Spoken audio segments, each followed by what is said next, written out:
Dear students, Assalamu alaikum. I hope you enjoyed your weekend. Students, मैं आपको एक message देना चाहती हूँ कि please stay at home and stay safe. अपना बहुत ज़्यादा ख्याल रखें। आपको जो हालात मुल्क के पता ही होंगे, तो इस हालात में आपने बहुत ज़्यादा अपनी केयर करनी है और घर में रहना है। सेकेंडली, मैं आपको लेसन शुरू करने से पहले कुछ होमवर्क के बारे में बताना चाहती हूँ, रिटन वर्क के बारे में, कि जो भी आपको मैं असाइनमेंट्स की फॉर्म में, नोट्स की फॉर्म में, सॉल्व फॉर्म में जो भी सेंड करती हूँ पिक्चर्स, वो आपने रिटन वर्क करना है। ठीक है। नंबर 1, डायग्राम्स की प्रैक्टिस करनी है और उन्हें neat and clean label diagram draw करनी है। नंबर 3, कि अगर आपको मैं क्वेश्चन में आंसर लिखती हूँ कि फ्रॉम बुक और डू इट बाय योरसेल्फ, तो जो डू इट बाय योरसेल्फ है वो तो आपने सॉल्व करना है, लेकिन फ्रॉम द बुक आप बुक पे ही रहने दें उसको, और जो है वहीं से याद करें, लर्न करें। There is no need to rewrite them again on your notebook. Clear? So from here we will start our next lesson today. We are studying chapter number 11 and the topic is homeostasis. We have done the introduction of this chapter and the homeostasis in plants and osmotic adjustments of the plants according to their environment. Today we are going to start homeostasis in human. तो जैसे कि अगर plants में अल्लाह ताला ने पूरा एक system बनाया है वेस्ट मटेरियल को रिमूव करने के लिए, तो इसी तरह एनिमल्स के साथ साथ ह्यूमंस में भी पूरे सिस्टम है और ये सब आप अच्छी तरह से जानते हैं। So like other complex animals, humans have highly developed system for the homeostasis. I am repeating again कि what is homeostasis is the maintenance of internal body condition despite any change into the external environment, keeping the body in equilibrium। यानी body की internal conditions को constant रखना, उनमें change ना आए, बजाय इसके के बावजूद इसके कि बाहर जो भी तब्दीली आए मौसम में, टेम्परेचर में, प्रेशर में, ह्यूमिडिटी में, जो कुछ भी है, लेकिन इंटरनल बॉडी कंडीशन जो हैं वो सेम कांस्टेंट रहें। There are main organs which work for homeostasis in a human. Number 1 is the lungs. Lungs क्या रिमूव करते हैं? Extra carbon dioxide and keep it in balance. Body से extra जो carbon dioxide produce होती है उसे बाहर निकालते हैं और उसे बैलेंस में रखते हैं। Number 2, skin. स्किन क्या करती है? Perform the maintenance of body temperature and also removes access water and salts. एक तो टेम्परेचर मेंटेन करती है और जो एक्स्ट्रा वाटर और सॉल्ट होते हैं उन्हें भी बॉडी से रिमूव करती है। तो ये आप जानते ही हैं, स्वेटिंग जो होती है, पसीना जो आता है, that is also a source of removal of extra water and salt from the body. Number 3, kidneys. The kidneys filter excess water, salt, urea, uric acid from the blood and forms urine। तो urine formation कहाँ से होती है? Kidney से। Lungs क्या remove करते हैं? Extra carbon dioxide. और स्किन क्या करती हैं? मेंटेन करती हैं body temperature and also remove excess water and salt. First is the role of skin. Skin में क्या होता है? We know that our skin consist of two layers होती हैं। Epidermis is the outer protective layer without blood vessels. आपने इसका क्या, कभी आपकी स्किन उतरती है तो वो ऊपर से थोड़ी सी रिमूव हो जाए तो कभी खून निकलता है? नहीं। तो इसका मतलब है उसमें ब्लड वेसल्स नहीं होती। While dermis is the inner layer containing blood vessels, उसमें blood vessels होती हैं, sensory nerves ending होती हैं, sweat and oil glands होती हैं, hair and fat cells। तो two dermis हैं, epidermis and while the dermis inner layer और इनर लेयर में ब्लड वेसल्स होते हैं, एपिडर्मिस में नहीं होते। इसके अलावा उसमें सेंसरी नर्व की एंडिंग्स होती हैं, स्वेट एंड ऑयल ग्लैंड्स होते हैं और हेयर्स एंड फैट सेल्स होते हैं। स्किन क्या करती है? Perform important role in the regulation of body temperature, पहले हमने कर लिया। The thin layer of fat cells in the dermis isolate the body, isolate करते हैं, प्रोटेक्ट करते हैं। Contraction of small muscles attach to hair form goose bumps. अब ये गूज बम्स क्या है? आपको कभी बहुत ज़्यादा खुशी हो, बहुत ज़्यादा एक्साइटमेंट हो, बहुत ज़्यादा सर्दी लगे, तो आपने फील किया होगा कि एकदम से, जिसे कहते हैं ना, रोंगटे खड़े हो जाना, ठीक है, वो कंडीशन कहलाती है गूज बम्स, कि जिसमें आपके जो हेयर्स हैं वो बिल्कुल स्किन पे जो होते हैं इरेक्ट हो जाते हैं, ठीक है, जिसे आप उर्दू में आपने मुहावरतन भी सुना होगा कि रोंगटे खड़े हो जाना। बहुत ज़्यादा एक्साइटमेंट में वो आपको अचानक से कोई ख़बर मिले, आपको जब सर्दी लगती है इस वक्त में, तो that condition is called goose bumps. तो स्किन का क्या रोल हुआ? It creates an insulating blanket of warm air, कि ये ठंडी हवा, सॉरी, गर्म हवा को अंदर आने से, बॉडी में जाने से रोकती है, इंसुलेट करती है।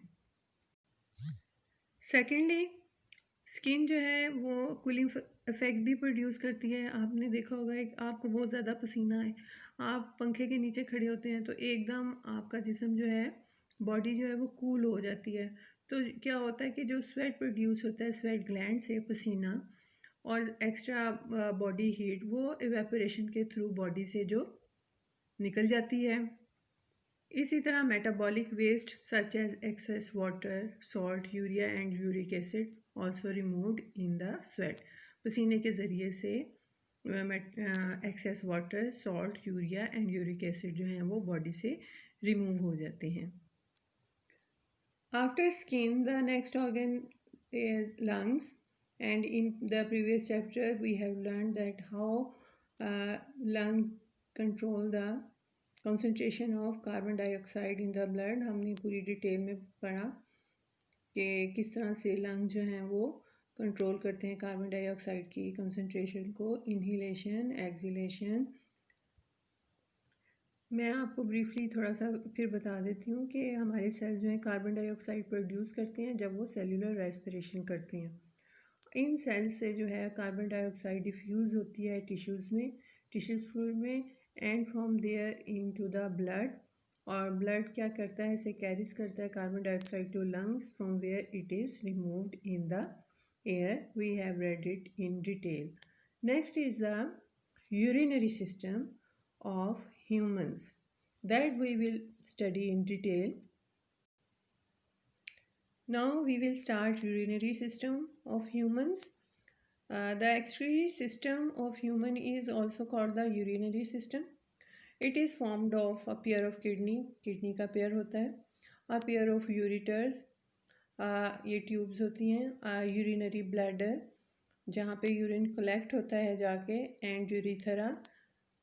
Kidney filter blood to produce urine, filter करती हैं, ब्लड आता है किडनी से, किडनी में ब्लड आता है, फिल्टर होता है, यूरिन प्रोड्यूस होता है और produce urine, and the ureter carry urine from kidney to the urinary bladder. As you can see in the diagram, kidneys and the tube that is originating from kidney is the ureter that carries urine from kidney to the urinary bladder तक ले जाती है। The bladder temporarily store water, temporary तौर पर यहाँ पे urine store होता है, until it is release from the body, जब तक कि वो बॉडी से बाहर ना निकल जाए। यूरिथेरा इज़ द ट्यूब, और यूरिथेरा वो ट्यूब है that carries urine from urinary bladder to the outside of the body, यानी बॉडी से बाहर यूरिथर के थ्रू जो है यूरिन पास आउट हो जाता है। Our next topic is the structure of kidney. Now we will read in detail the structure of kidney. Kidneys are dark bean shaped organs. आप देख सकते हैं कि किडनी की एक लॉन्गिट्यूडनल सेक्शन है, डायग्राम है, इंटरनल स्ट्रक्चर है किडनी का, बीन शेप होता है। Each kidney is 10 centimetre long, 5 centimetre wide and 4 centimetre thick, ठीक है, एंड वेज अबाउट 20 ग्राम्स। कुछ बुक्स में ये 27 ग्राम्स भी हो सकता है। अब हमने देखना है कि ये लोकेट कहाँ करती हैं, यानी ये बॉडी में कहाँ होती हैं। They are placed against the back wall to the abdominal cavity, यानी एब्डोमिनल कैविटी क्या होती है, ये जो पेट का हमारा सारा हिस्सा होता है। जस्ट बिलो डायफ्राम, आप कर चुके हैं कि डायफ्राम क्या है, कहाँ पे होता है। One on either side of the vertebral column, vertebral column क्या है, बैकबोन को कहते हैं, और उनकी दोनों साइड पे एक एक जो है किडनी होती है। They are protected by the last 2 ribs, 2 पसलियाँ जो आखिर की हैं वो इन्हें प्रोटेक्ट करती हैं।